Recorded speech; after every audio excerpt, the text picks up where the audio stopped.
Hello everyone and welcome! Today we're gonna be doing something different than what we usually do on this channel, and that is a deck profile for Charizard EX. So, in our deck we're running a 2-1-2 line of Charizard EX. We have the 70 HP Charmanders to prevent getting knocked out by Dragapult or Regidragos and such, and Flare Veil Charmeleon to prevent Divos and Dragapults and such. We have two Obsidian Flames 60 HP Pidgeys, one Pidgeotto from 151 with the free retreat, and two Pidgeot EX from the Paldean Fates with the quick search ability. We're also running a 1-1 line of Bibarel with the 70 HP Bidoof, once again to prevent getting knocked out by Dragapult. We run one Squavet, just to reset our hand when needed. We run one Relor, one Rapska to prevent Divos, damage counters and damage being placed on the bench.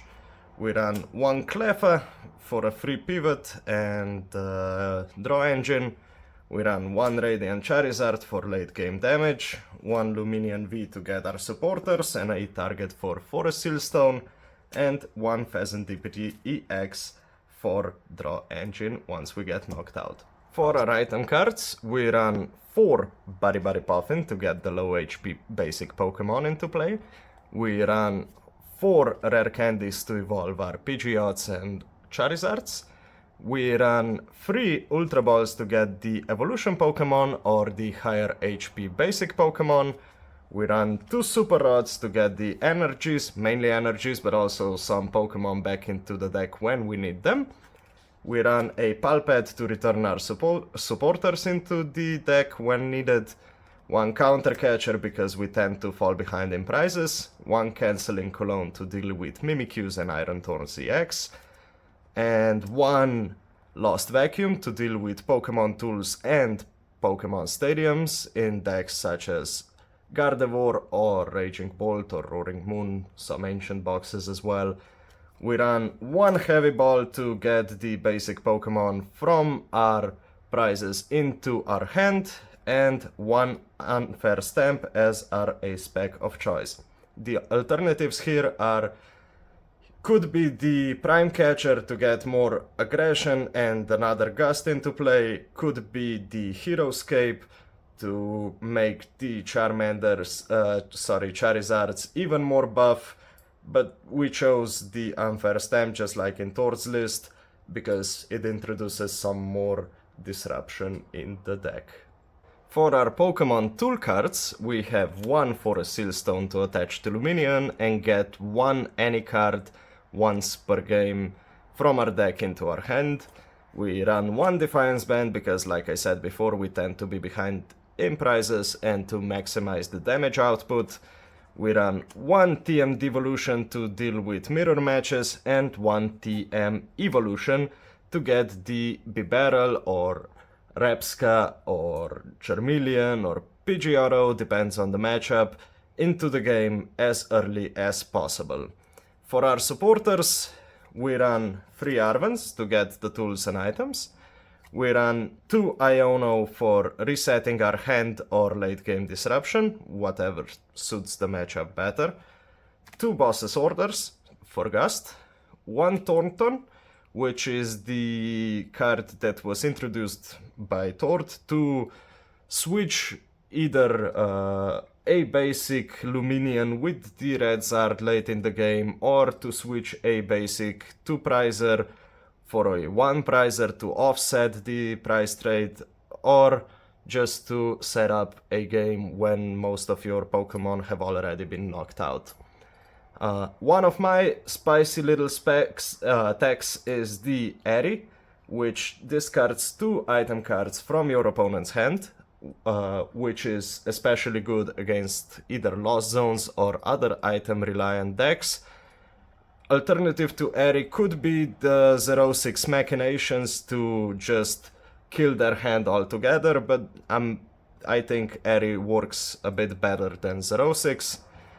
And we have one Professor Turo scenario to return a 2-prizer or a card that is stuck in the active back to our hand to be able to attack when needed.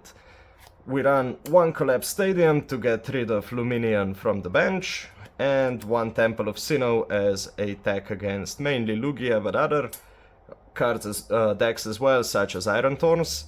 We run one double Turbo Energy and also 5 Fire Energies.